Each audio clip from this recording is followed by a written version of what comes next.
the purpose and the passion was like granted to me. Whether this is from a genetic thing of that comes super deep, you know, like maybe just genetically you're imprinted, like this is what you're going to be interested in, or maybe if it's like a spiritual thing, like maybe my soul was always destined to be interested in wanting to do this kind of thing. Whatever it is, I think it was predetermined at birth, and it's almost like that's what I always wanted to do.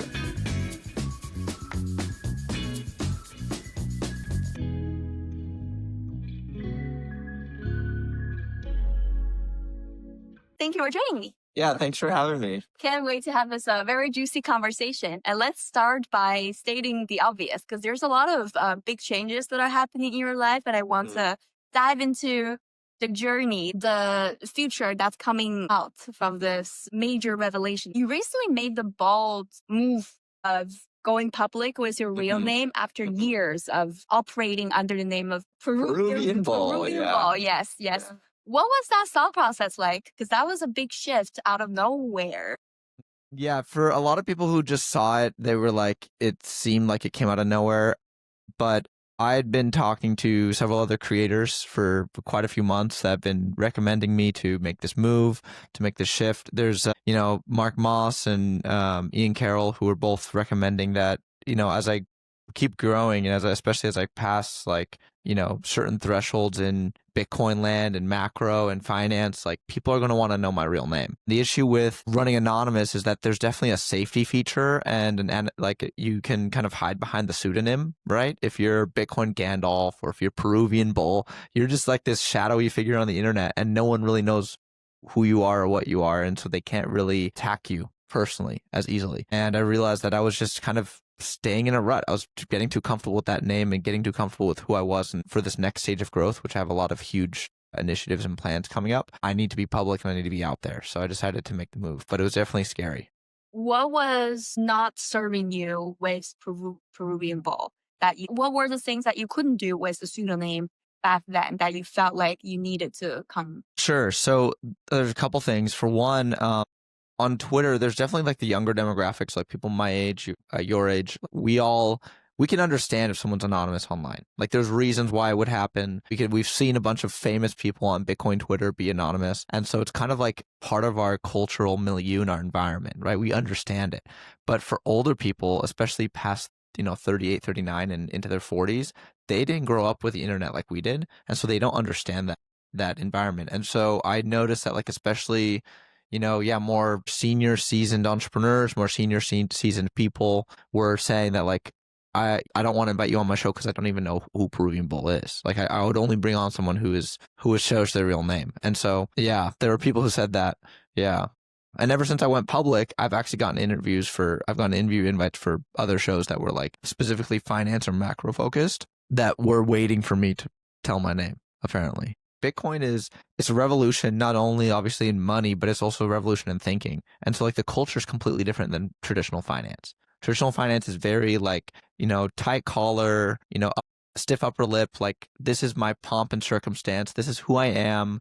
They're being very formal. And so if I don't share my name, like none of these traditional finance podcasts would have me on as like a guest, right? Really, like there's a few, but like they're tiny. All the big ones, all the ones that were you need to be on, wouldn't let me on. And, I got the grace to get to TFTC, Marty Bent's podcast and Robert Breedlove's podcast. But again, they understand that a pseudonym because they're in the Bitcoin space, but no one else really did. This trend or this behavior in a more, let's say, fiat or TradFi space, why you need a real name and a real identity to even be on their show. Like your credibility and your knowledge is the same.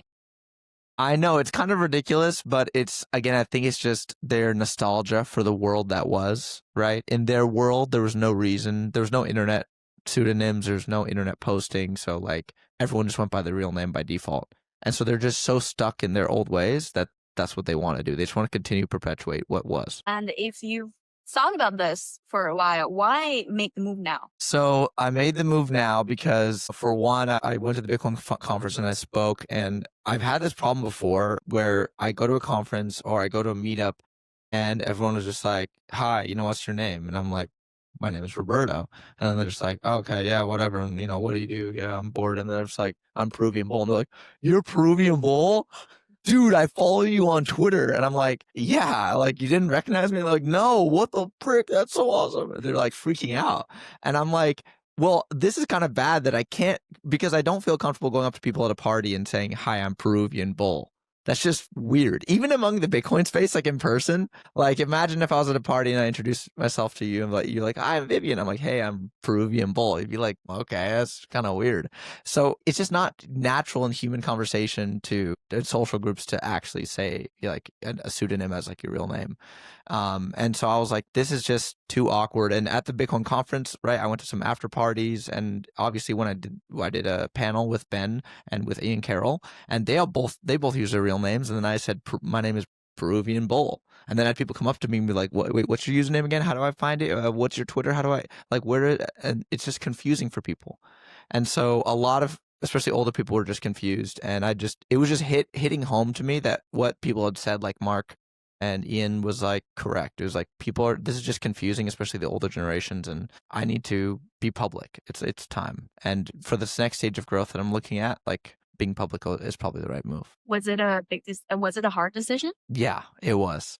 It was. I would say two senses. One, I was growing, I just was so accustomed to using Peruvian Bull. It was just comfortable, right? Imagine using the same name online for like 5 years and then posting and then grow to like 100,000 followers. And it's hard for me to think like I need to, that's a huge change. A lot of my followers didn't want to do it. And then number two, I saw that and I felt that, especially when we went to the Grand Canyon trip, like I was actually anxious about changing it because I was worried that like I would get a lot of flack. I write macro stuff, but I'm also a Bitcoiner, and there's not many people that intersect those two Venn diagrams. There's a lot of macro people that just stick to finance, traditional finance, and there's a lot of Bitcoiners, but there's not many who cross those lines. And the ones who do are way bigger than me, like Lynn Alden, Luke Roman, people with like huge businesses. And so I'm like one of the few smaller, I guess you saw smaller mid-sized creators that's doing this. And so I realized I was like, man, my fear of like judgment is holding me back, and this just desire to have things stay the same is holding me back.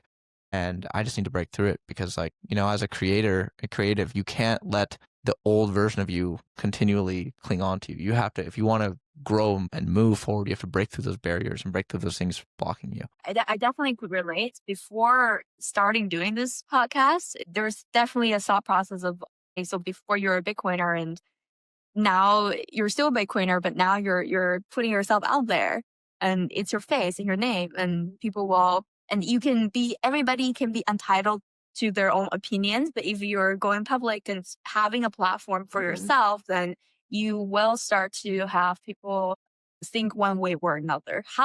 I know it's still been new for you, but have you noticed any change of relating to your work and your personal life after you've come public? Yeah, absolutely. Like I said, first off, I got more interview podcasts or interview requests for podcasts and more like, I guess you could say business opportunities, people reaching out saying like, wow, I'm so proud you came public. I looked you up on LinkedIn. Oh, I know who you are now, blah, blah, blah. I went to, you went to Gonzaga University. I went there too. Let's talk about, potentially working together, or let's talk about doing some content together or whatever. So I've had definitely those things, but then mostly it's just been positive. People are just like, wow, that's a brave thing to do, to go public, because like now I can actually take real flack. People can find me for who I am. It's, it comes with the territory, right? With being public. I'm sure you'd have the same thing as well, right? You might get flack sometimes on Twitter or wherever for having takes. That's just part of life. What was the thought process like for you to break from the fear and the doubt of going public? Because you've been doing this for years, and then you have a well-established persona that you could continue. And is there any reactions that surprised you after you come public? There was a couple people who were upset, and they were like, you're giving up on this huge brand.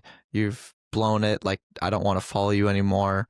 I definitely had some unfollows, and that's just, I understand your opinion. I'm glad that you were so connected to the Peruvian Bull character, but that's, I'm ultimately in control of my creative journey. I'm ultimately in control, just like you have your podcast and you want to curate like the topics, the themes, the guests. I'm also in the same way in control of who I am and how I present myself. So I said, look, I appreciate everyone's opinions, but this is ultimately my decision, and I'm choosing this. And maybe it's a mistake, maybe you're right, but I'm doing it regardless because I'm tired of sticking with this Peruvian Bull thing that's keeping me kind of restricted in what I can do. Yes, you're right. Like ultimately, it will be coming down to us being honest, like us being radically honest with ourselves and choose our lives in a way that feels authentic to us. And then the rest is about, I guess, in a way, self-selection, because people then can see if you naturally vibe together, and if you don't, then like go find people that you vibe with, I guess, right? Yeah. It's interesting because you're saying that you're trying to come public to serve your purpose better, to appear more credible, apparently, it seems like, and to be able to share your message to more people. And we see people who are advocates of Bitcoin privacy or important issues, and they take the opposite approach. We see industry KOLs like Uncle Rockstar Dev, and they are very dedicated to the same line of mission, like promoting Bitcoin, hyper Bitcoinization, privacy. But in their approach, they choose to hide their real identity so that they could do their job better. So I wonder, what is your thought on these two approaches? How do you see the pros and cons of both approaches, and how can you make sure that for whatever the approach you take, it's authentic, honest work that have. That's a good question. And I think, again, there's multiple approaches. So like Uncle Rockstar is going more and more private. And I've seen people that do the same thing where not only do they have a pseudonym, but they use a mask. Like they'll do podcasts, but they wear this mask with like all these like little white dots on it that look like, one of those things from Squid Games or something.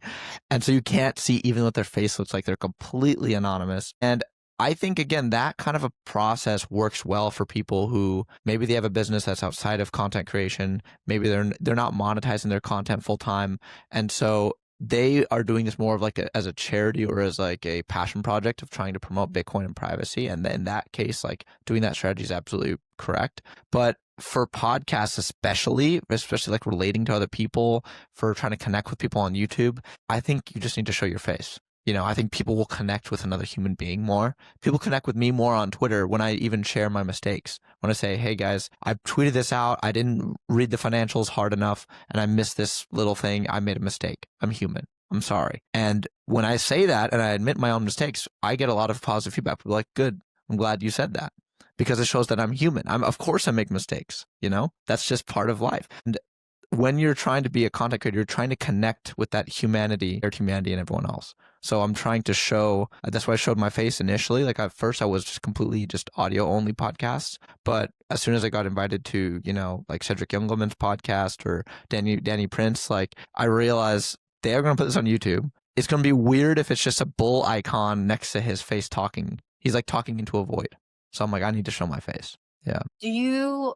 Did you have like a light bulb moment? Because from wanting to do something to making the decision and to actually doing it, it's a journey, right? And it's not a linear journey sometimes. And sometimes you can sit in a spot for months, weeks, and not knowing if or how you should proceed. So do you remember like a finish line that got your mindset flipped and saying that, okay, I have to do it now?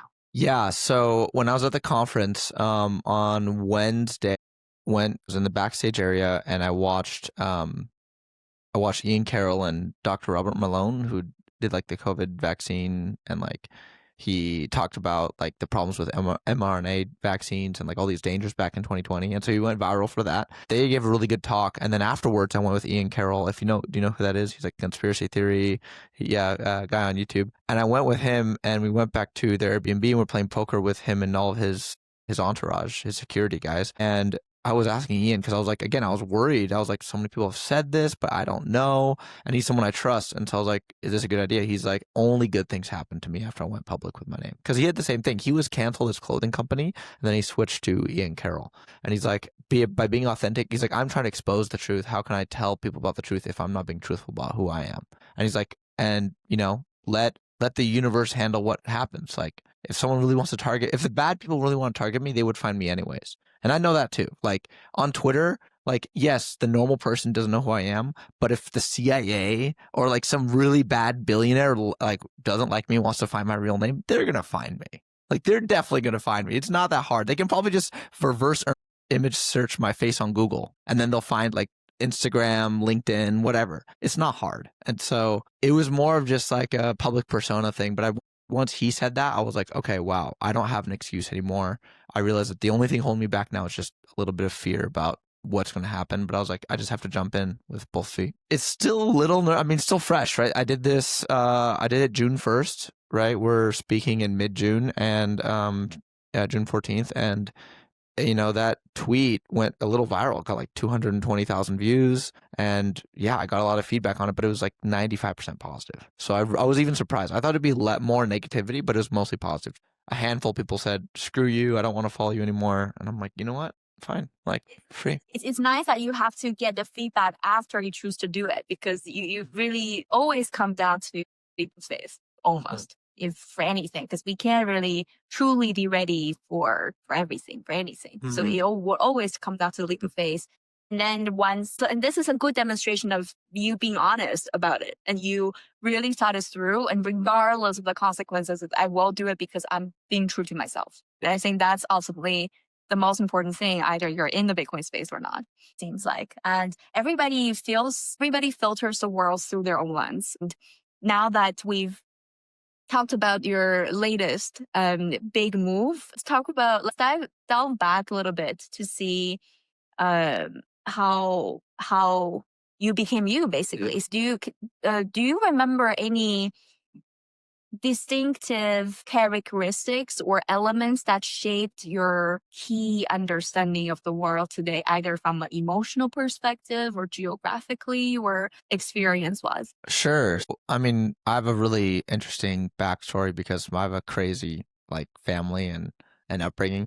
So my parent, I was born really late in my parents' life. My mom was 42 when I was born. My dad was like 46. And right now my parents are both in their 70s. And at the time, my mom didn't think she could even have kids. And my dad had had a vasectomy. So they weren't ready to have kids at all. And so I was born, and my next oldest brother years older than me. So I was the baby by like a long shot. So I was almost like an only child, even though I had brothers, because when I was growing up, like as a little kid, obviously like my brothers at 24, 25, they have a 6-year-old little brother. It's like they don't want to hang out with him, By 24, 25, you're out of college, you have a professional job. It's just that the age gap was too big. So I barely hung out with them. But I guess the upside of that was I spent so much time with my parents, and my dad has a PhD in atmospheric science, and my mom has has like 2 master's degrees, and she works in a college. So they're very educated. And so they just had me reading books. They had me learning. They had me like debating them in like, about philosophy, religion, politics, comics all the time at the dinner table. So I was raised in this really weird space where I was just, forced to learn and to read and to like educate myself and take an educational responsibility upon myself. So not just rely on the school, but I was like, I'm going to go read books about whatever the subject is I'm interested in, and I'm going to learn about it. And so, that combined with living the Pacific Northwest, it's cold and rainy all the time. There's not many, like, people are also antisocial, right? Especially Seattle. I've had times when I'm at a, event, I go up and talk to people, and they just like say 5 words and then walk off. And you already open the door for somebody and they just kind of scowl at you, just angry. And you're like, wow, like, relax, dude. And so this kind of cold atmosphere, even though as a kid, I kind of didn't like the environment up here in the Pacific Northwest, it forced me to like be more focused on myself and be more focused on what my passions were. And that was really good because it led me down this path of economics, finance, and eventually Bitcoin. Interesting. Wow, I didn't know about the older brother thing. That because me being a single child, like I have no context of having siblings whatsoever. Being at your age or not at your age, like it's a categorical absence for me. So growing up, what does success look like for you? Because your parents are very well educated, and your brothers, like your siblings, are way older. How like were you? Growing up, were you under certain expectations? What did success look for you back then, and has it changed now? Sure. So, well, for me personally, I just was doing what my parents wanted me to do, right? Which was get really good grades in school. And because I was a really good reader and I was pretty smart, school was like a joke to me. It was so easy because, again, remember, my parents are way older than most parents, right? And also at the time, they've already had 3 kids, and they're just tired from work and school and whatever else they're doing. So they would just leave me to my own devices all the time. But they didn't have any technology in the house because our house, I describe our house as like frozen in the 90s. Like we still have a VHS tape at the house. We still have a Nintendo SNES, and we still have like a game, like original Game Boy from like 1992. Really old stuff. And so as a kid, my parents they gave me no access to the internet. Even in like 2010, 2011, like I was like 13, 14. I would go to the library to get on the computer, or I'd have to ask my parents to use their computer, and they give me like 30 minutes. So like, you can use the computer for 30 minutes. And I'm like, so I was forced to read, and I was forced to just learn constantly. And so that was just the focus of it. And that, again, kind of pushed me into this like super deep reading, super deep knowledge, wanting to learn more about the world. And my own curiosity too fostered that, right? I was really a curious person. I was like wondering why the world is the way it is, you know? I think there's part of both, but I really think, especially like your innate personality characteristics, I hate to say it, but I think it's an innate feature. I think it's born with you.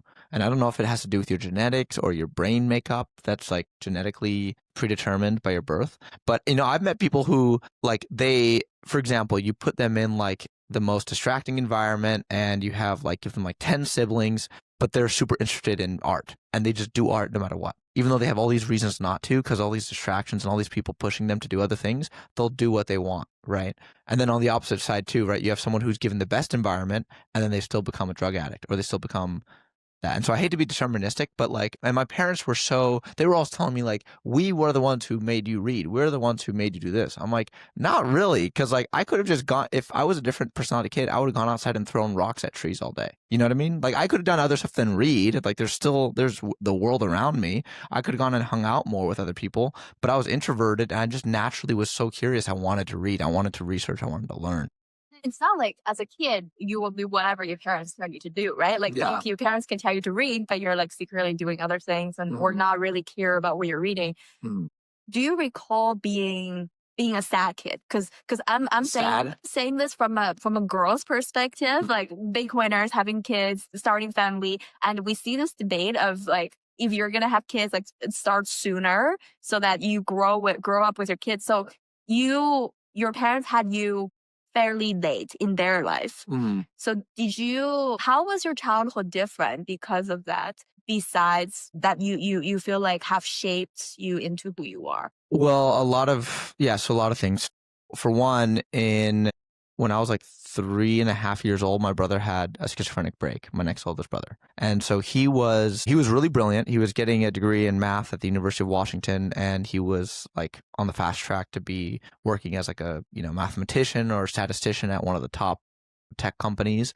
Could have made a lot of money, could have had a great career, but the stress was too much for him, and he had a schizophrenic break. And so he had this kind of like emotional breakdown and had all these police officers come and arrest him. And my family, like understandably, the entire vibe of the family shifted because everyone was now worried about my brother. And so they're all trying to take care of him, figuring out what the kind of medicine to get him, what's the diagnosis. And the psychiatrist kept changing the diagnosis because first it's bipolar, then it's schizophrenic, then it's schizoaffective, then it's, you know, multiple personality. Like no one really knew what was wrong with him. And so the entire focus was kind of on him. Born, you know, very late in my parents' life, and I have 3 older brothers. And when I was 3 years old, one of my brothers had a schizophrenic break, and that made the whole family focus on him because, again, he was like going through this crisis, this kind of like, you know, constant having a break, being in a mental institution, and then getting better and taking medicine, and then stopping the medicine because of all the side effects, then going back to it. And so the focus of the family really shifted to my brother. And on the downside, that made me feel very lonely and made it feel like my parents didn't really care about me because, again, they were just constantly focused on my brother, and I was kind of like the afterthought. So I'm like the little brother who's just running around, you know, doing stuff, like 5 years old, 7 years old. And my other brother was like in the hospital or in a jail, or, you know, he got trapped in South America in you know, a prison because he was throwing rocks. He was having a break and throwing rocks at windows and screaming at people. That kind of isolation was negative in a lot of ways because it caused me to have, you know, a lot of internal pain, but it was also positive because it forced me to, again, go internally. So I was like, what do I need to do? Who do I need to become? What am I actually interested in? Like, again, if my parents are kind of busy with this and my brothers are busy with my other brother, what can I do? And I was like, I want to just do what I'm passionate about, which is I want to read. and I just want to learn. I want to learn about the world. And so I just kind of focus on that. And so that throughout, middle school and high school, I just continued that path. And even in college, I was reading like when I was a kid, I was reading like 50 books a summer, like insane amounts. Again, because remember, I have no internet, I have no cell phone, I have nothing to do. It's the Pacific Northwest, and like I didn't have a car, and my friends all live far away from school. So, I just was reading like a ton. I was reading for hours every day, and that habit just stuck with me throughout high school and college. And so I was still reading a ton. And I got to the point where I was, arguing with university professors because I was like disagreeing with them on economics and stuff. And they were like shocked that I had read this book or already read the textbook or whatever. And that eventually allowed me to write my own book, obviously, and get up on Twitter and become very proficient with using Twitter because it's a text medium. And I was so familiar with using text because I've been reading so dang much. Wow, impressive. But then do you feel like you're a logical person or intuitive person? I feel like I'm both. So that's what makes me hard to figure out for people because I have both characteristics. Like I have an aesthetic eye. And how do you balance the two? Or then do you feel like on a daily basis when you're approaching your life, it's you're adapting a combination of both, or in situations it's purely logic and in some situations purely intuitive? I feel like you need to use a combination of both in all situations because again, there's things where there's a logical answer, and there's also like intuitive reasons to do or not to do things, right? Like for example, the name change. There's a lot of logical reasons why I should change the name, but like intuitively, I felt this resistance because I was like, first of all, I'm comfortable with Peruvian Bull.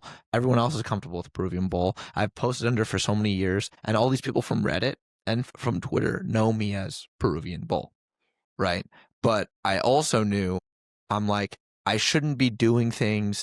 I had the intuition like I shouldn't be doing things based on comfort and based on familiarity. Like I can't, that's not my path in life, is just be comfortable and be familiar with myself. I have to be pushing the boundaries because that's how I grew to a large Twitter account in the first place. That's how I grew on YouTube in the first place. That's how I got a book published, is because I was willing to do something that, was out of the norm. And that means doing something that's not familiar to you, right? And so that's part of the adventure of life. And so I realized like I can't be complacent, I guess. And so my intuition told me that even though it was the uncomfortable move and my emotions didn't want to do that, I had to do it. And so with almost every situation, I use that, where if I'm in a business meeting with somebody or if I'm on a podcast, I'm at the same time evaluating their logic, but I'm also trying to see if I can get an intuitive feel for who they are. And some people you can really, like once your intuition gets good, which I've been working on getting better, like you can feel when people are authentic or inauthentic. You can feel when they just want to use you for your money or your clout, or I'm sure you've had the same thing. People want to come on your podcast just because you have a podcast and because you have a platform. They now try to kiss up to you. Like all those things happen. Yeah. So my question there then is, do you have moments or situations where your logic and intuition tell you different things? And what happens when they tell you different things? Do you eventually go with logic or go with your gut? Wow, that's such a hard question, man. Vivian, you're really giving me the sauce here. Yeah. Well, I would say so. In most situations, they're pretty aligned. In most situations, like there's a logical reason and then there's also an intuitive reason, and I can feel like this is the right thing to do. So like, okay, for example, like when I came up with my series, the macro series, the dollar end game, I was trying to, when I was first writing the thing on Reddit, I was like, what do I name it? And I was thinking, the macro cycle or the fourth turning. I'm like, no, that's someone else's already book. I'm like, and I'm like, the end game. I'm like, but that's just like Avengers, because Avengers had recently come out and I was thinking about Avengers, and I really liked a lot of the quotes in that movie, and that movie I think is it's a very memeable movie, right? There's a lot of really great moments. And so I was thinking about it. I'm like, what can I say? And then the thought popped in my head, dollar end game, because it's the end game of the US dollar. I'm like, that's it's short, it's punchy, it really like engaging. Someone reads dollar endgame, they're like, oh, that's scary, that's interesting, I want to read it. And it was like the intuition and logic both made sense because that name for the book made the most sense. But there are times, I would say, so like 85% of the time, 90% of the time, they both work together, where intuitively and logically both are in coherence. They both want to move in the same direction. There are times when there's the opposite, right? There's intuition moving one way, there's logic moving the other way. And I've had that happen where I've had people reach out to me, for example, for business opportunities where they say, hey, look, I'm starting this, starting an exchange, and I would love your support. I would love to do a promotional deal with you. Here's all the business reasons why it'll make a lot of sense. It'll be a lot of money, da da da da. And it's like, wow, that seems like a really good business idea. Logically, I could make a lot of money. I'd get connected with all these guys in Hong Kong who are professional equity traders, and I'd be promoting their crypto exchange. But then intuitively, I'm like, exchanges have blown up so much. Exchanges have, so many people have lost money. And even though the risk is very low, and they keep telling me about how they have regulators and how they've double checked the code and no one's going to get rug pulled. It's not going to be an FTX, right? Totally, bro. But my intuition's like, that 1% chance that it could go wrong and I inadvertently fuck people over. I don't want to screw anyone over.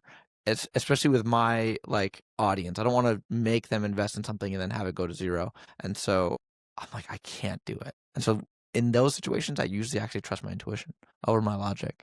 A good answer. That's the right, I would say, is the right answer. Okay. If you ask me.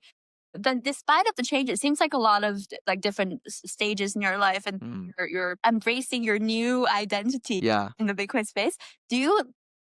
Have you noticed something that despite of the changes have stayed true and stayed core to you for who you are? Sure. So despite the changes, I'm still the same person doing macro research, financial research. I'm still interested in Bitcoin. I'm still interested in sharing the message and really combining, because again, my goal is I want to combine the two aspects of aesthetic creative storytelling along with hardcore macro analysis. Because again, the problem is there's not really anybody who bridges that gap. You have people like Lynn Alden, Luke Roman, who are very intelligent and very smart. The problem is a lot of people, they talk over their head. So a lot of people don't understand what those people are saying because it's so technical. And if you want to understand Lynn Alden, you have to read all of these posts and you have to listen to all these podcasts. It's just like a lot of work. And then you have on the other end of the extreme, you have people on YouTube who know literally nothing about finance or economics, and then they make videos about it. And when you watch the videos, you can clearly tell they don't know what they're talking about. You have someone like Jake Tran or someone who goes on and has a really well edited, well put together, aesthetically beautiful video with great fast edits and cool text. But then it's just he doesn't even know what inflation is. He doesn't know the proper definition. I'm like, dude, how did you do this whole episode and not even research that? Wow, you're right, because you just made me realize something is that for someone like Lynn Alden's content, very dense and very informative, and there's so much information and nuggets literally on every page, but takes a lot of prerequisites and takes a lot of knowledge and dedication and background information, I guess context to adapt that line of thinking, versus on a random YouTube channel, if they make the video nice and easy, then it means they focused on a lot of their effort into making the video nice to look at for people's short attention span. They're dumbing down the actual content so that for people who get content from Lynn Alden, then they're getting more and more informed. And for people are getting just random bits on YouTube, maybe they get less and less informed because they're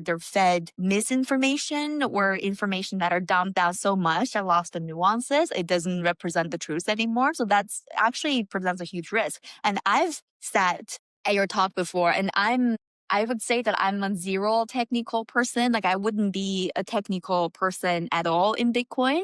And I usually find these technical conversations really unbearable, personally speaking. However, I really loved your session, and I caught myself being engaged the entire time. And then I was following through the ideas without getting lost in the actual macro analysis. So really well done over there.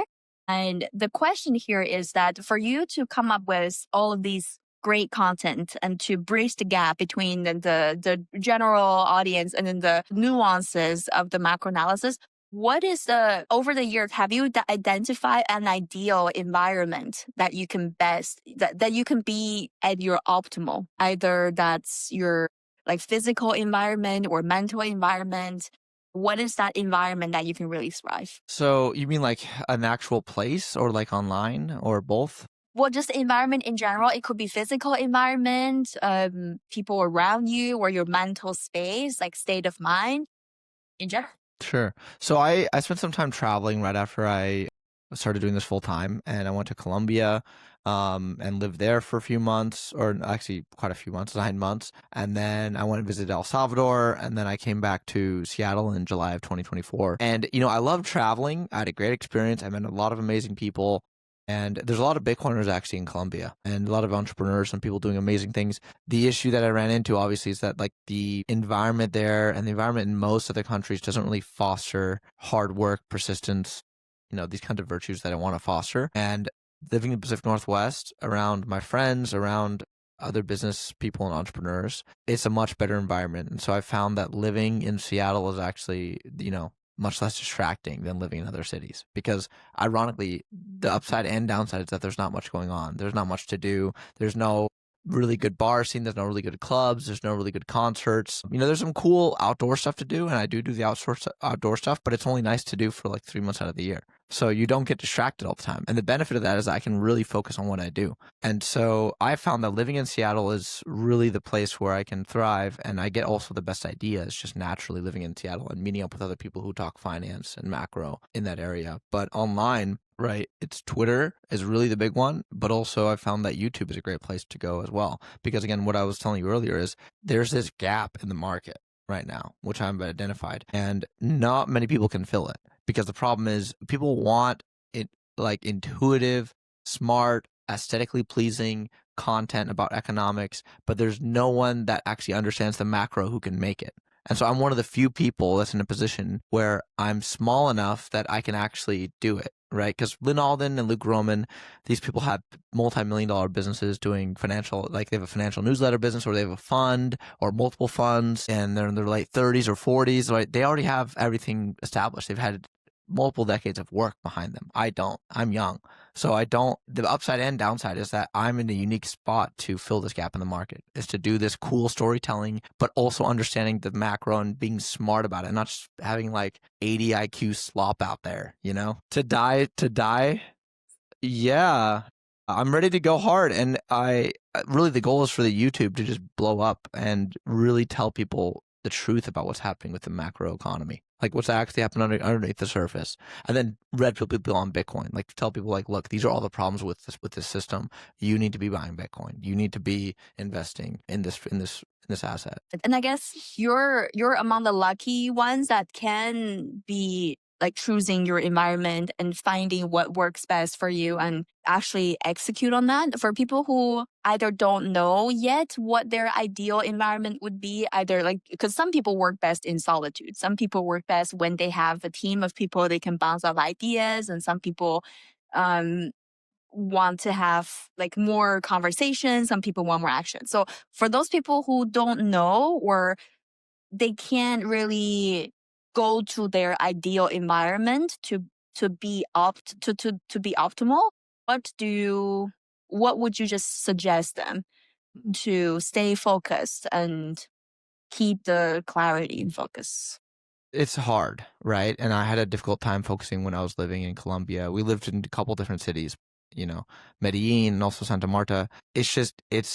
You're putting roadblocks in your own way when you're living in an environment that's not conducive to what you want to do, right? And again, it's all about goals. Like what bothers me won't bother you, and what bothers someone else won't bother a third person, because those people all have different goals in life. The guy who wants to be a surfer on the beach and just relax and chill, I totally respect that life. And if you want to go live on the beach and hang out and surf and just like forget about the world and all these problems and all this craziness on Twitter, totally go do that and be happy. I'm not happy doing that. I'm pretty ambitious. I want to learn more. I want to share more, and I want to publish this to the world.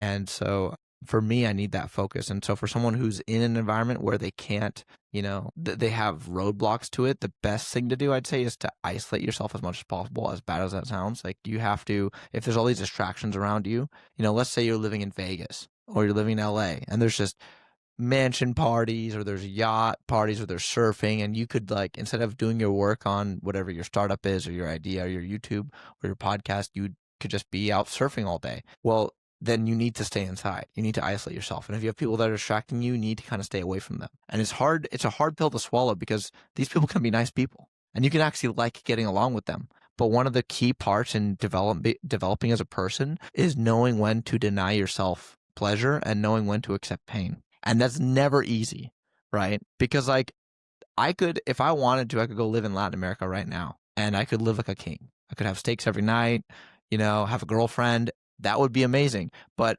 it would be distracting. I could go surf. I could live in Peru like literally for infinity time, even with my current income, obviously, because it's so cheap there. I could go surfing every day. I could eat steak. I would be living like a king, but it won't be conducive to what I want to do. So I know it's not a good idea. I could go gamble in Vegas every day. Not a good idea.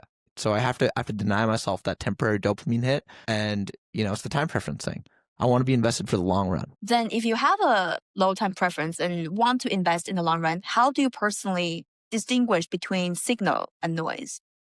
That's hard. There's a lot of noise out there. There's a lot of people saying a lot of crazy crap that just doesn't end up being true. But there's a couple things to look for when you're talking about like a content creator, like other creators that I follow or that I promote or that I'll do podcasts with. One thing I'll look for is integrity. So do they actually admit when they mess up? Do they actually say like, hey, I made a mistake? And also curiosity, right? Are they similar to me in the sense that they are constantly learning, growing, creating new theories, ideas? Oh, look, like, here's this issue with the Japanese bank. Let's write a financial report on them. I would trust that guy who actually does the work because that proof of work shows to me that they're actually invested. Because there are tons of people who will talk the talk. There's tons of people who will say they'll sit there and claim that they know about macro or claim that they read and research this stuff or Bitcoin. And then you ask them, oh, nice. What book have you read? Oh, I haven't read any books. Oh, you've listened to some podcasts. No, I don't listen to podcasts. And it's just like, no, so you don't. You have no integrity. And so almost every piece of information you get, especially with this decentralized media world, is coming from an individual. So it's hard to parse apart with an individual statement is true at times. What's easier is to judge the character of the individual and to use that as a proxy. So I use that. So like if someone I really trust posts something, trust that they have done their research, that they know their stuff, and that I don't need to triple check because I tweet, 100 times a day, maybe. Sometimes retweets, all this stuff. Like I can't triple and quadruple check. If it's a big claim though, I will check. So if it's just like a small thing, like Jeff Booth said hi to me at the conference and I retweet it. And then it's like someone says, actually, he didn't say hi to that guy at the conference, you dummy. It's like, okay, it's a small claim, dude. I'm sorry it's wrong. But if it's something big, like, Israel just launched a war in Iran, I'm going to double check. I'm not going to tweet something without actually seeing that it's actually happening. So then I go online, I see all these videos. There's all this like evidence research. Okay, the Israeli Defense Force tweeted publicly that they're worried about nuclear bombs in Iran or whatever. Okay, this is legit. So that's how you tell the truth from fiction. And the signal is really, high quality truth. That's basically what it is. How about in your personal life? Because people, when it comes to your work, I guess, especially if you're in the line of like macro analysis and economy, and it's a fact-based world, right? And then you have like evidence, you have series, and it's almost like a science of its own. But in the real life, it's a lot more complicated when it comes to like personal relationship with our family and friends and people just in our lives in general. How do you tell people if what people are telling you would you be considered as a signal from a personal development approach? Like when do you know to listen to someone to better yourself and when to not, to stick to your own method? That's hard. It's really one of my key heuristics, rules of thumb is if this person has been in a similar situation, right? And if they have similar goals. Because again, I meet people. So I'll give you the example of when I was working at Carta. I used to work at this fintech company as an analyst. I was making really good money. I was getting equity, had healthcare, I have everything set up, right? And I have further offers after I was finishing there for 3 years to work at, investment funds, asset managers for like $150,000 a year. And the people I talk to who are other employees, they all tell me, because I'm talking about this idea. I'm like, guys, my Twitter at the time was growing, 15, 20,000 followers. And I'm like, man, my Twitter's really growing. I'm really feeling passionate about this. I want to take this leap. And they're like, no, just play it safe. Be an employee. Be like us. Just get a W-2. live the normal life. And I'm like, no, I feel this internal conflict with that. But also I just look at them and I'm like, you're not living the life I want to live. And so since they're not doing the path and they haven't done what I want to do, I kind of started to discard their opinions and I started to lean on other people like my brother. Alberto, he has his own real estate company in Seattle. So he's an entrepreneur. And he told me, he's like, no. He's like, you do need to quit your job. He's like, there is no other time. At the time I was 25, you have no other chance to do this. He's like, if you wait till you're 35 and you're married and you have kids, he's like, will you be able to quit your job and do a financing on Twitter? No way. So he's like, you have to do it now. And so I judge it based on that. If the person has been through something similar, if the person has real life experience, that's really the key. Okay, that's a really good rule of thumb for sure. Your work is deeply rooted into the macroeconomic, and you're trying to bridge the gap to communicate these things to a more general public. For me, one of the motivation to start this podcast is to stick at it is that there's the world right now is very depressing, and there's a lot of you have war, and you have just debt of like people are struggling, and as Bitcoiners, and especially you have read through a lot of the nuances of what is actually like. How do you see the broken system or recurring human flaws deeply, but avoid cynicism at the same time? Yeah. That's so one of the things that actually was kind of also depressing but also encouraging for me was as a kid was reading history. So when you're sitting in our current macro environment or current financial environment, you see all these wars, all this inflation, right? All this horrible things happening. You think the life is so bad it's never been worse, right? We've never been through anything that's this horrific. And once you read history, you quickly find out that that's not the case, right? We've been through extremely hard environments. There's people that have been, given the shorthand in life, you could say, to a much greater degree than we have even right now. So our complaints are valid, but relatively, it's not as bad as it has been. And one of the really eye-opening moments for me was when I was reading this book about the ghosts. It's called Ghosts of Cannae, and it's about the Roman legions that fought against Hannibal in the Second Punic War. And so there's this massive battle in August in northern Italy. It's like 95 degrees. They're all wearing, 50 pounds of metal, and the Romans get absolutely obliterated. They get surrounded. All these young men get killed. There's like blood all over the ground, and about like 10,000 of this like 80,000 force escapes through this little hole in the enemy lines. So they escape, they go back to Rome, and they tell the Romans, we got surrounded, we got destroyed. Hannibal knew our location before we got there. He had superior tactics. The Carthaginians won. And the Senate is so mad at these veterans who just, again, these are 20-year-old men, 20-year-old boys or 18-year-old boys who just saw all their friends die. They're so mad that they banish all of them, strip them of their soldiery, they strip them of their citizenship, and they put them on an island in a work camp. For like 15 to 20 years, these guys are on the island. And so they just saw all their friends die. They have to leave their wife or their kids or their friends or whoever else is at home in Rome, and they have to go live on Sicily. And so when I read that book, I was like, do I really have a lot to complain about? I didn't just see all my friends die and then have to go work in a work camp for 20 years on an island. That's not that bad. So the way I stop from blackpilling is those people have been through such difficult situations and they were able to come out on the other side. The resilience of the human spirit is almost unlimited. And what we're going through right now is just merely like an echo of what's happened before. So humans are extremely resilient. Even if there is and Bitcoin, for example, is a great example, like a white pill. You can get black-pilled on macro. You can get black-pilled on our current debt levels and inflation and war and all these horrible things happening, which is valid. It's really depressing. It's really sad. But Bitcoin offers the way out. Bitcoin offers a solution. And even in an environment where we have, let's say there's a hyperinflation in the US or Canada or across the world, or there's a monetary collapse or economic collapse, you can switch to Bitcoin. You can switch to Lightning. These services are being generated. They're being created. And to think that humans won't find a way to survive after we've survived ice ages, wars, cataclysms, pandemics, we'll find a way. There's always a way. And so love your optimism in this, and you're totally right. Like, history will give people so much perspective. I follow this channel on YouTube, and it's basically like a storytelling YouTube and mimicking the life of history. So it will walk through you like this is the life that you will live as a nun in 14th century in Italy. Like they would go through these like lengthy thought experiment and really show you how their day looked like. The other day I watched a video of like surviving medieval winter. And then it's like you're just a random person and no money, like just a citizen, random place in Europe, and this is medieval. And this is how much money you have, and this is the lifestyle you could afford in that time. And it's shit. Like, like it's really bad.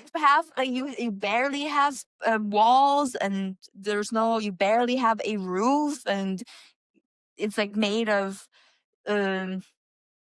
plants, and if it start to rain, then your whole place start to soak. And it's like, we don't even talk about here. We're not even talking about pandemic. We're not talking about war. We're talking about nature, just winter that you see every year. And it's a lot.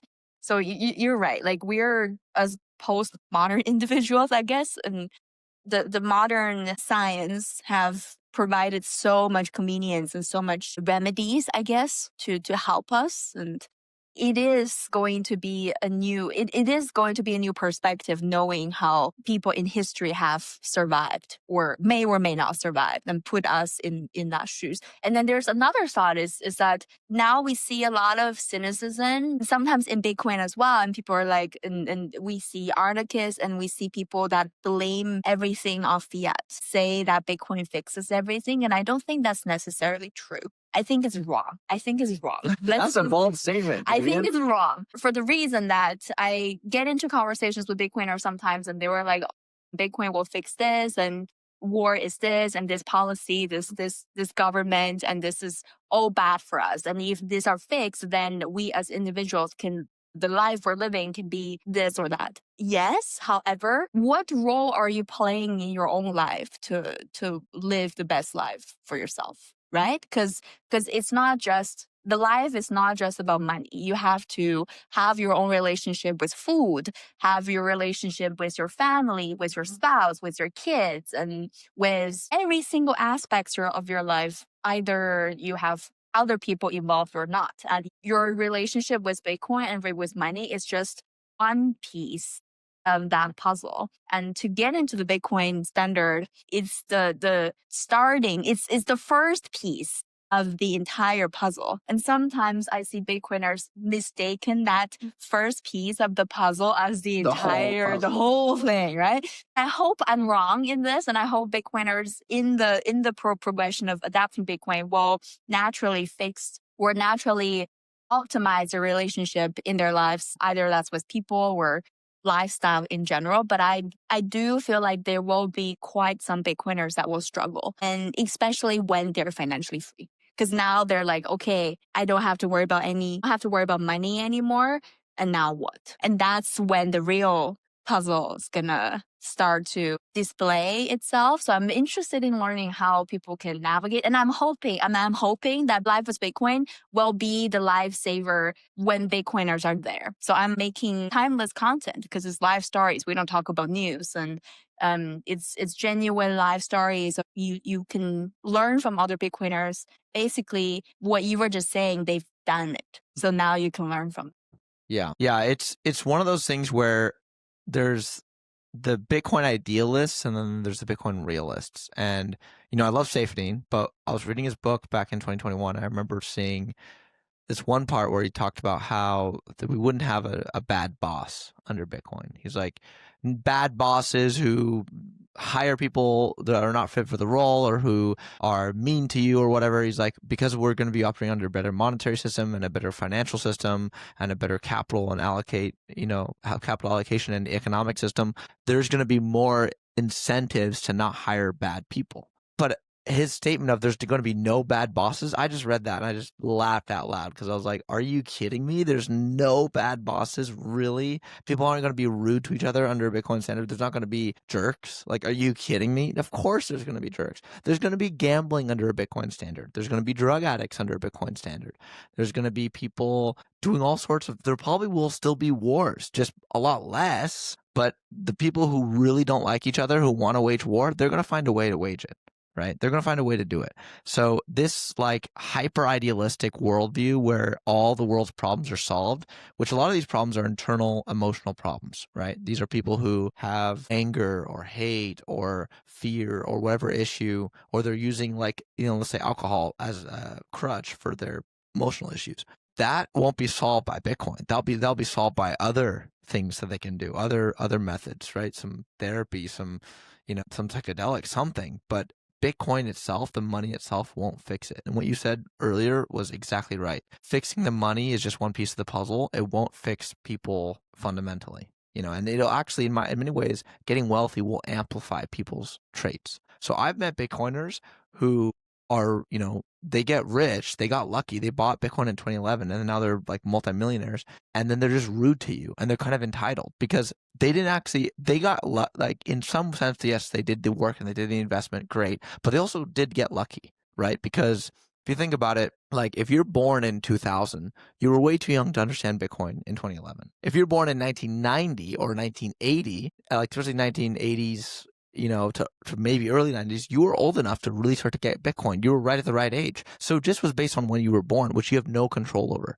And so you did get lucky in that sense because, I own more Bitcoin than I have an intern, Alex. I have more Bitcoin than him. Why? Because I was born 6 years earlier. So I was older. I was already in the workforce. I was already making $80K a year when he was still in high school.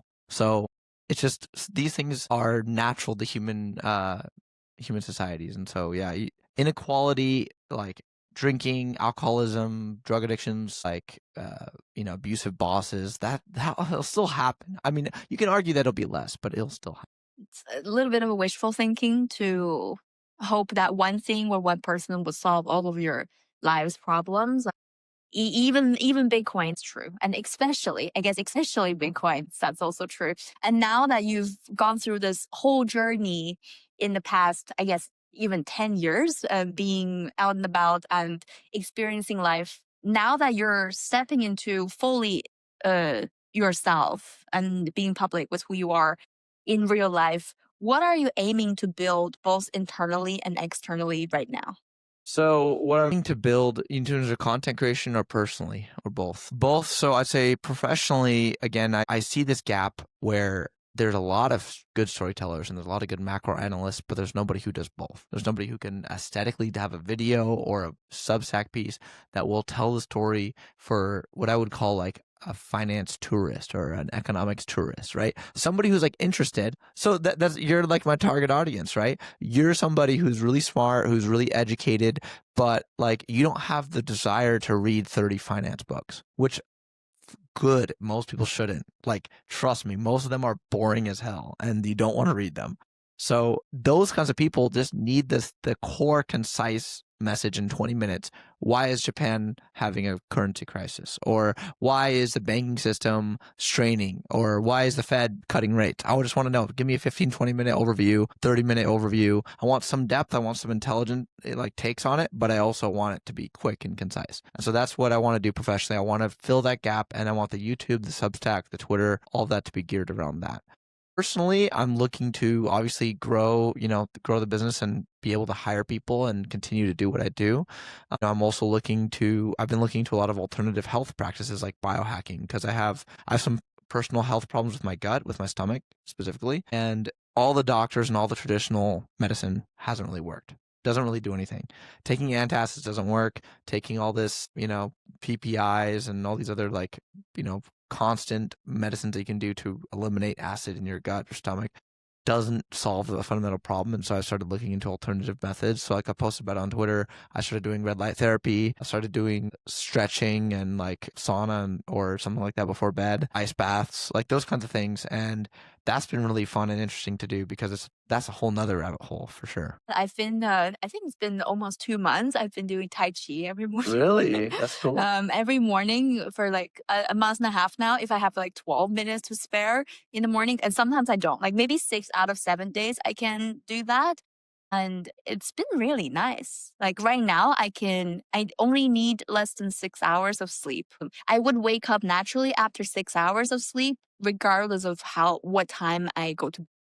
Really? Yes. And you wake up rested? Yes. Wow. So I went to bed like 10:30 yesterday. And then I woke up at 3:11. Wow. And I was like, not tired. And I was like, no, I'm not getting up at 3 a.m. So I like just went back, tried to go back to sleep, but it was not like you're sleeping. It's like you just have your eyes closed and you're resting.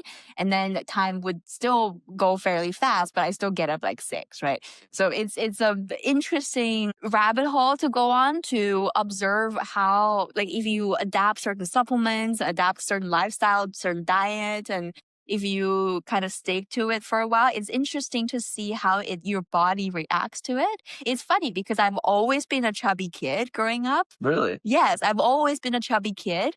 So this is why like a lot of people find this like cheeky side of me. That's from like being a chubby kid. You kind of have to be a little bit cheeky if you're like chubby. It's So funny. You got to develop a sense of humor. Yeah, you kind of have to play that role. Especially I lived in China growing up, and even today, like I go home and I still sometimes wear extra large, like me wearing extra large in China. So there's like sizing is like very, very different. So I grow up as this chubby kid, and this past year I've lost a bunch of weight, and it's a new thing, like coming out of the new diet and coming out of me paying more attention, taking care of myself, aligning with like the mind, body, and heart, and try to prioritize peace. So there's this whole journey that started from Bitcoin, perhaps like with me living the life with Bitcoin, but has nothing to do with Bitcoin really. And that has made really big impact on the quality of my life and my productivity level and the type of work that I could be doing in Bitcoin space. So it's been really nice, and I'm glad that you're on the same rabbit hole of better ourselves in the physical sense too, to optimize our performance. Absolutely. What diet? I'm curious because like I did carnivore. I started going carnivore in September 2023. I've been doing it ever since. What diet did you do to lose all that weight? I tried carnivore for like a month in when it started gain traction among Bitcoin community. It was during COVID in 2020. I briefly tried keto for a month when I first got interested into any sort of diet, but it was really painful to drink liquid fat like every day. Drinking liquid fat? Yeah, you would make like bulletproof coffee and the MCT oil, and it was all like you put coconut oil in your coffee. Is really gross. Like it was really gross. I didn't like it, so I dropped it. I briefly tried carnivore, but it was too dense. And as a girl, you're supposed to eat some carbs. Otherwise, it's your body start to react differently. Like for guys, it's different. So I guess my way is just I try to do intermittent fasting every day. So back then I would only eat 2 meals a day. I skip breakfast, and then my first meal would be like 2, and then dinner, and then that was it. And now sometimes I eat once a day, one big meal and a snack. Like right now, one big meal and a snack, and then I don't eat until later in the day. Because once I eat, I start to get drowsy. I lose the focus. And I'm very focused in the morning. So I'm like work. And when I'm like almost done, then I can eat. Because after that, I'll be like, oh, but still working, but just way less focus. Yeah. That's the thing with our metabolism is that we're actually designed for work when you're not eating, and then you're designed for rest after you eat. Because again, you think about it evolutionarily, right? Like let's say you're living in 10,000 BC, and you're just you're on a hunt. Right, you're with all these people. You see a deer, and you chase the deer, and the deer is running over a ridge, and you have to run and find out where it is, and find out how to trap it. And you finally trap it in a little canyon, and then you have a bow and arrow, and you kill the deer. And then once you kill the deer, and you make a fire, and you gut it, and you start to eat it, now it's time to rest and relax and to recover from this 8-hour hunt you just did. So it's natural that like you're more productive when you're hungry and you're not eating, and then it's natural that once you eat, you become drowsy and tired. And regular exercise is a big thing, I guess. And then sleep, going to bed, like being a morning person is a game changer, I would say. Yeah. Because I wasn't used to be a morning person. I've never been a morning person ever. And then my current job, because I'm in West Coast and everybody's in East Coast. So so my meeting would start early. And now I coordinated with Asia. So it's like at least if I get up earlier, they don't have to get back to me after the midnight. So this job has made me a morning person, which I'm like super appreciative, because this played a big role of allowing your body to reset at proper time and all the toxins to go out when you're sleeping, because your organs, like, they work in different times, and then you're supposed to like be in bed and asleep in midnight for this organ to work properly. I think that served the role in this whole like weight loss thing. It's not like I was trying to lose weight actively. I was just trying to be more intentional with myself. Yeah. Yeah. It works. Exactly. Your body is like a machine. And if you're throwing it out of sync, if you're throwing it out of coherence with what it's naturally supposed to do, like going to sleep at a certain time, you get all out of whack. So you get either hunger spikes or hunger crashes where you just don't feel hungry at all, or you get extremely hungry, like very common for people, and then they gain more weight. So like sleep deprivation is paired with weight gain in most cases. Totally. Well, now that you're on this journey of perfecting your work and perfecting yourself, obviously it's a never-ending journey. And as Bitcoiners, we all, I guess, to a certain degree, care about legacy. When you think about legacy, does it feel important to you, or you're more focused on presence and the process that's being built right now? That's a hard question. I think, the North Star, the guiding principle is obviously like, what kind of legacy? Yeah, what kind of mark do I want to leave behind? What do I want to show the world that I did, right? What's my accomplishment? That's like the long term, like, I have a telescope and I'm looking at, 50 miles down the road and I'm trying to see like where I want to go eventually. But the day to day, you have to be focused on the process. Like people will say like, oh, if you have a guiding principle, if you have a purpose, it will illuminate you every day. The problem is you won't feel motivated by that purpose every day to the same level, right? Motivation is fleeting. Exactly. So like if I only wrote when I felt motivated, then I would write once every 2 months and then that'd be it.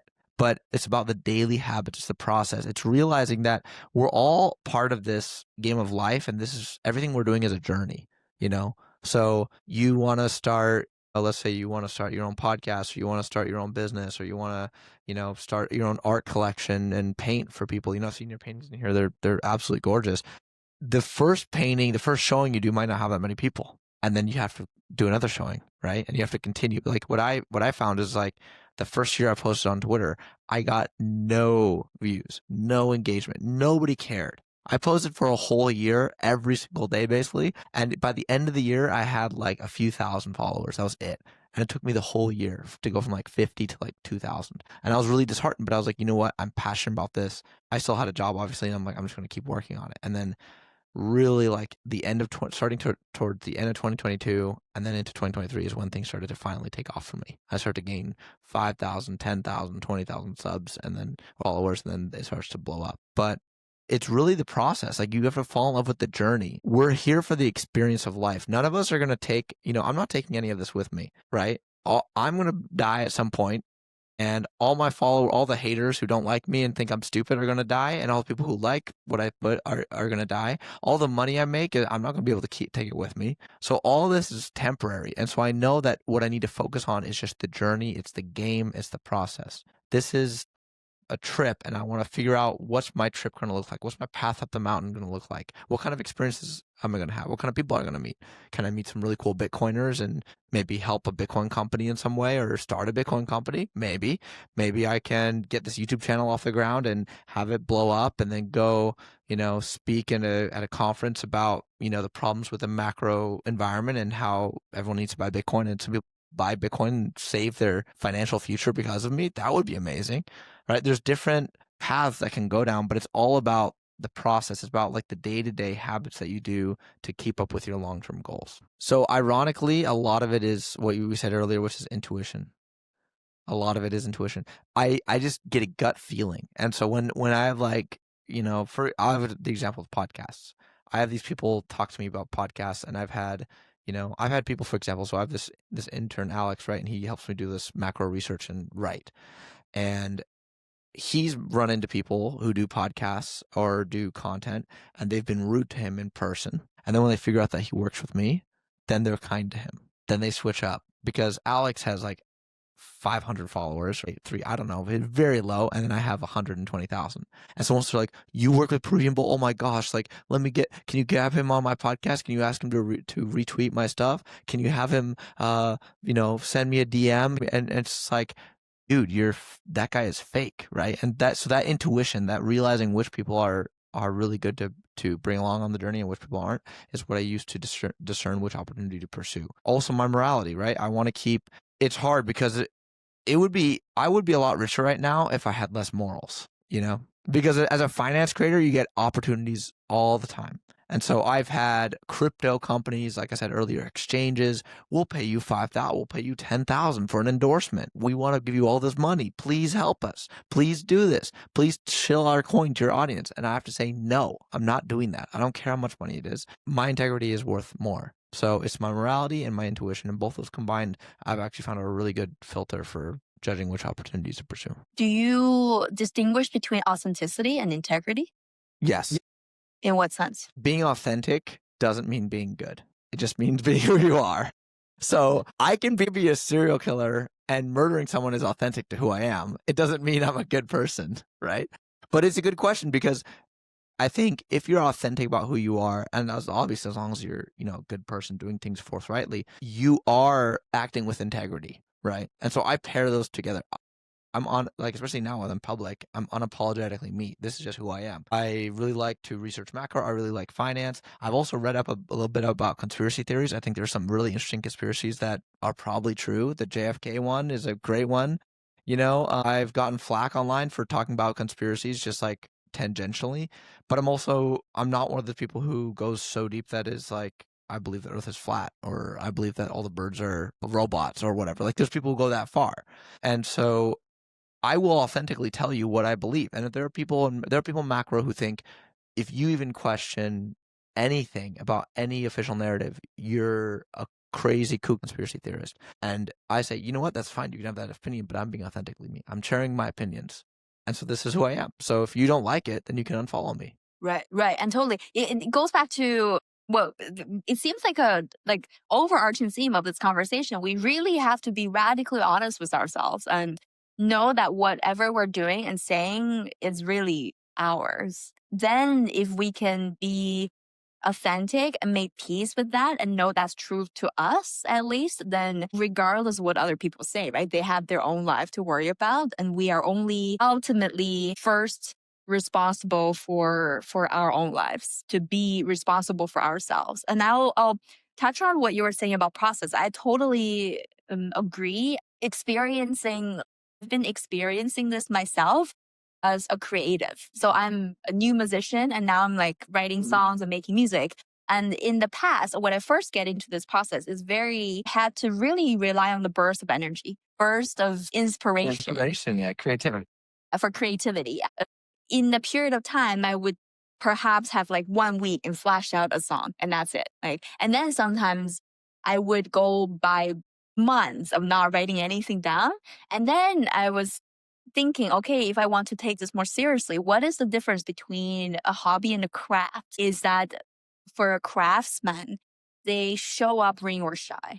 A carpenter is not going to not go to the office just because they don't have inspirations, or it's raining outside, or whatever reason, right? You have to show up to do it regardless, and to show up enough until when you sit down, something starts to come up. Then that's a craftsman. And if you're just relying on the burst of energy and burst of inspiration, and God knows when it's going to come, then you're going to remain a hobbyist. And there's only certain places you can go as a hobbyist that you wouldn't be able to reach the level of a professional, or reach the level of your expectation, or where you want to go, right? The proof of work goes hand in hand with the patience and just showing up, building that process. Mm-hmm.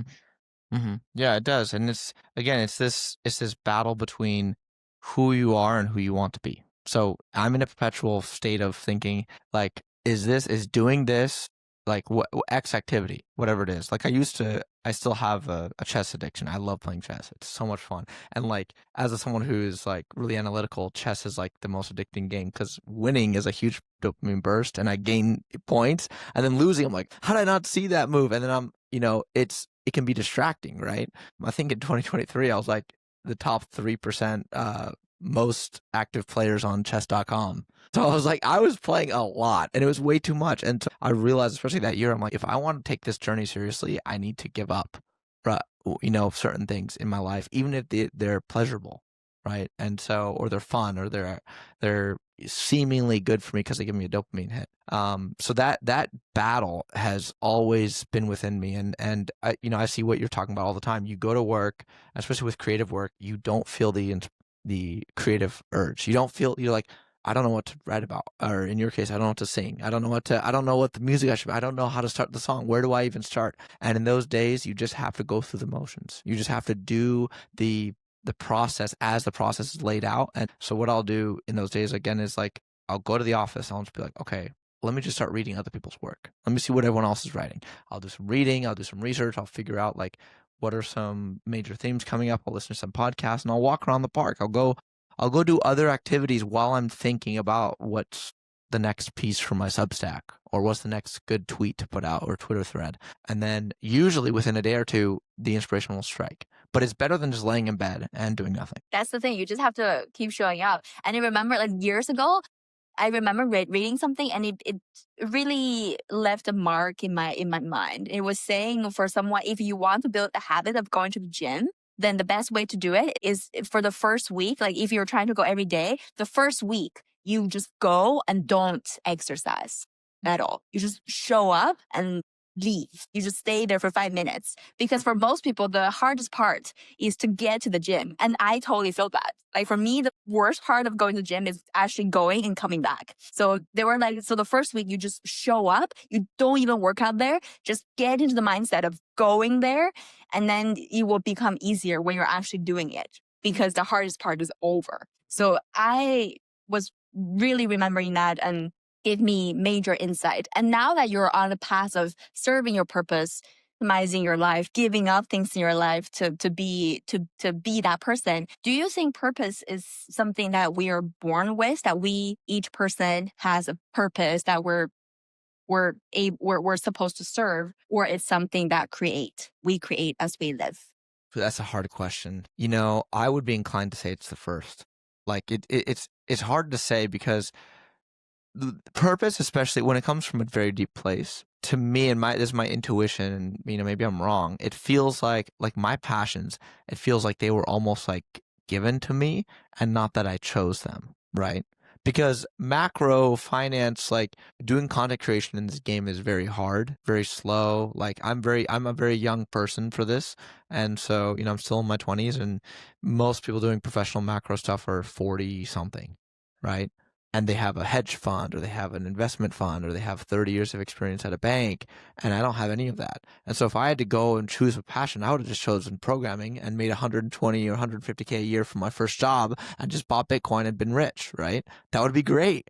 But I couldn't choose my passion. I tried getting into programming. I tried getting into, computers and all that stuff. And although I could understand it, I just didn't care about it. I'm like, I don't care about code. I don't care about sitting here and writing lines on a computer for like 10 hours. That doesn't interest me. And so I had to go the opposite way. And so it felt to me intuitively that the purpose and the passion was like granted to me. And whether this is from a genetic thing that comes super deep, like maybe just genetically you're imprinted, like this is what you're going to be interested in.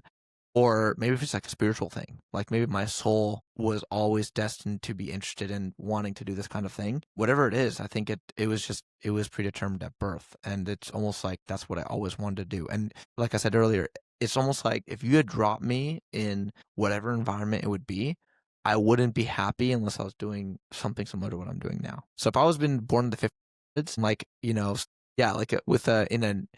a nunnery with like all these nuns, I would probably be like, yo, I want to go learn, how to be a monk. I want to go learn how to be the advisor to the king and help him strategize on war and economics and how to set up the kingdom. And people would have been like, no, you can't do that. You're not a royal birth. I'd be like, I don't care. I'll read all the books. I'll do it at the school or whatever you need to do. I want to go help the king strategize, or I want to be a prince, or, I want to do something cool. I couldn't accept a normal life. It comes from a very deep place that's either, again, genetic or maybe even like a soul thing, honestly, like a spiritual thing. For those of whom I think it takes time and it's not as obvious to people sometimes, it takes a path finding process. And for those people who are still looking for their purpose or looking for, I guess, courage or strength to fulfill that, to take the leap of faith, what would you say to them? So I would say there's a couple things. First, if you're hesitating, if you're waiting, you need to start to think of not only, because most people focus on the negatives of taking the leap. If you think like, yeah, I'm going to start a podcast and I want to do life with Bitcoin and I might get flack for it. People might not like it. People might say that's it's negative. Or for me, I start a Twitter account and people might say I'm stupid for this take or I'm wrong about this thing or wrong about that. You have to be willing to acknowledge, like, not only obviously there's negatives to starting something, there's also negatives to not starting it. So there's a huge downside. Again, if you want to stay in your current job and you have this passion and you want to go be a musician, be an artist, be a creator, and you don't do it, you're going to start to resent yourself. You're going to start to feel internal anguish. You're going to start to feel internal anger. And that internal anger over years can metastasize and grow like a cancer and destroy people. And I've seen it happen. I've seen people where, you'll go to beer with them and they'll just say, man, I could have started a company and I didn't. And I'm stuck in this 9 to 5. I have a wife and kids. I can't change. Or, I married the wrong person. I wish I hadn't done, I want to change. And I'm like, then you need to make the change. I'm sorry, but it's uncomfortable. But the price of staying where you are is very high to pay. Yeah. The price that you're paying today to change is the lowest price you will ever pay to get out of the situation already. Mm-hmm. So you either accept the lowest cost and start doing it, or or you never leave, or you're paying way higher cost down the line somewhere, right? Mm-hmm. But it takes a certain personality, it takes certain security as well. Like if you're so insecure as a person, then maybe it's harder. But it takes a combination of things to understand these things, and as well as executing on them consistently to this point. So I certainly have a lot of appreciation and respect for your own journey and who you've become along this line. So let's end the conversation with a positive note of yourself. Looking back in the years, what is the thing, or what are some of the things that you're most proud of yourself for pulling off? Not like professionally or just like personally? Sure. So there's a couple, but I would say the biggest pride, I guess thing that I'm proud of, or thing that I rebirthed myself or had a huge change, was from about 2021 to 2022, I had really bad insomnia. And I was going to all these different doctors trying to figure out what was wrong with me. And I didn't realize, I told you about my childhood, that a lot of it was rooted in what had happened to me during my childhood. My brother being schizophrenic, being, going over the deep end, being very volatile emotionally and mentally. And my whole family tried to deal with that. And my dad also suffers from severe depression. And so, having both those mentally ill people in my family in close proximity to me had done more damage than I knew. And so I started having this insomnia, and I was at the time working full time at Carta, at this fintech. And I was also obviously, working on the Twitter. I was just tweeting all the time. I started to write my book, started to write these, Twitter threads, started to blow up on Twitter. And by, mid 2022, I was at a breaking point, and I was sleeping 2 hours a night consistently.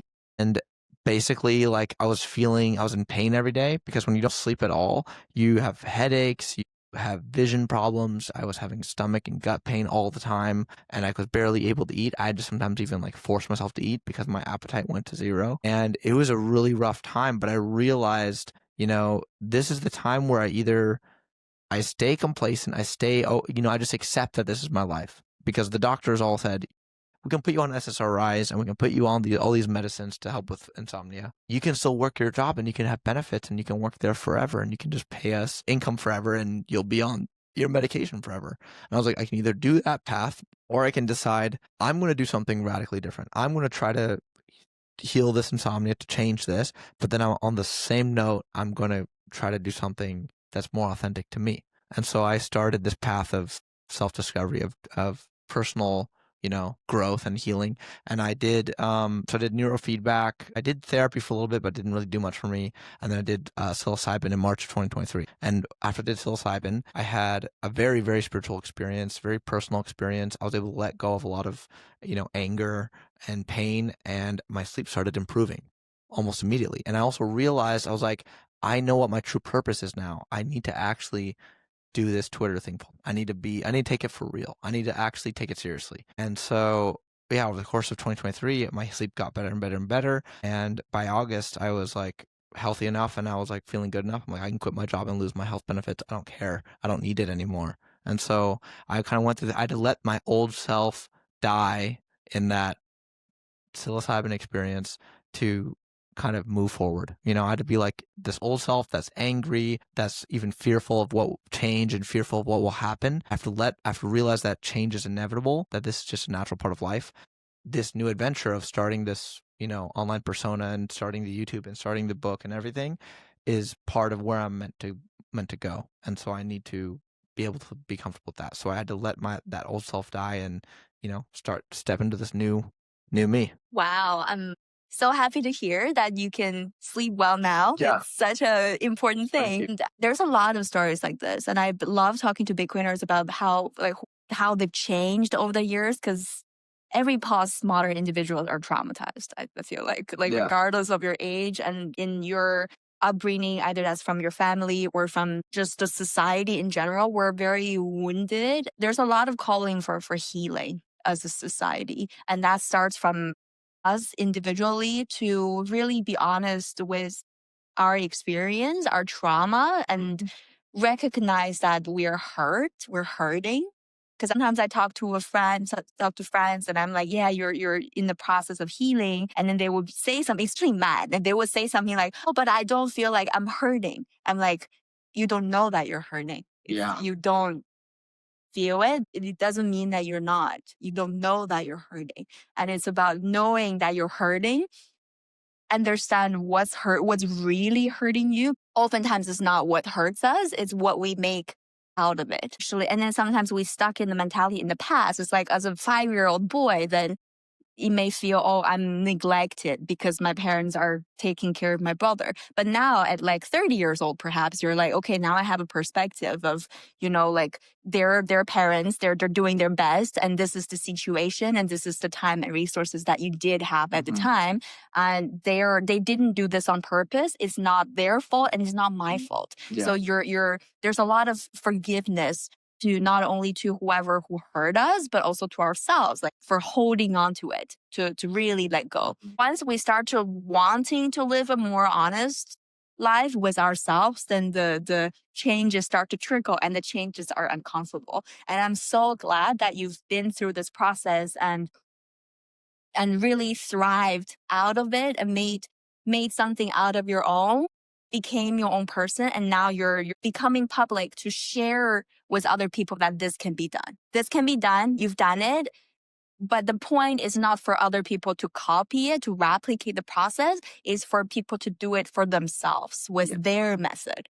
That makes sense to them. Exactly. You touched on a couple things there that I want to parrot because, we so often we're living a life of habits, right? And those habits not only are conscious, they're unconscious, right? You might have, beliefs, you might have ideas about yourself, about your upbringing, about your world that you don't even realize you have that are subconsciously affecting you. And so for me, it was stress and anger. I was stressed out about my childhood and I was angry about what had happened. And those two emotions were negatively impacting my health that I didn't realize. And once I went through that process of taking psilocybin, and then later on I took ayahuasca, and I made a thread about it actually that did really well, got a lot of positive feedback. Of course, some people think, oh, you're crazy for doing psychedelics. You're now insane, blah, blah. I can't trust you. I'm like, you know what? Fine. If you don't trust me for going through this healing journey of trying to fix the insomnia, then that's fine. But until you've been through 2 years of 2 hours of sleep a night, I don't think you can understand what I went through.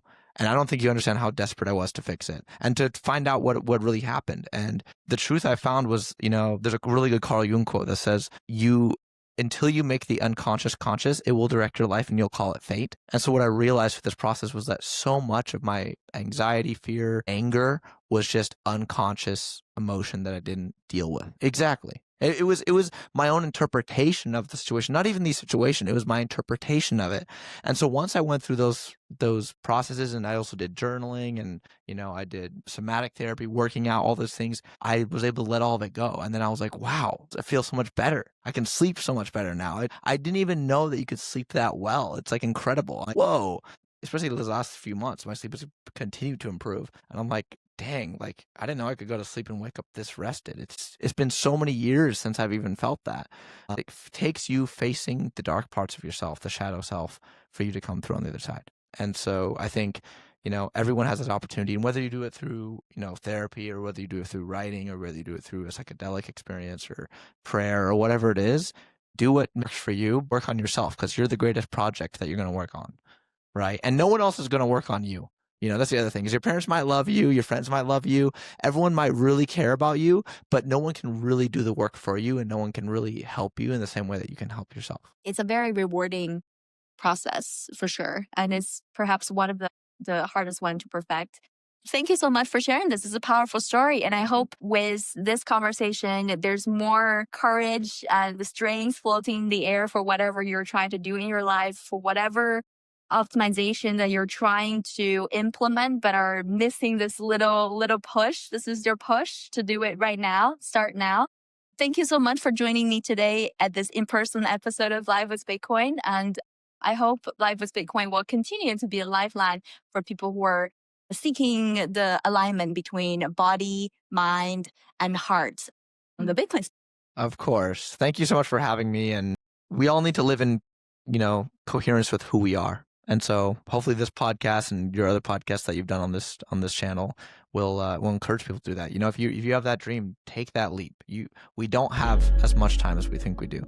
And so it's time to take the leap, time to change, time to grow. Amazing. It's time to grow. It's a perfect note to end on. And thank you very much for tuning in to another episode of Live with Bitcoin. My name is Vivian. We'll see you in the next episode. Thanks, Roberto. Thank you.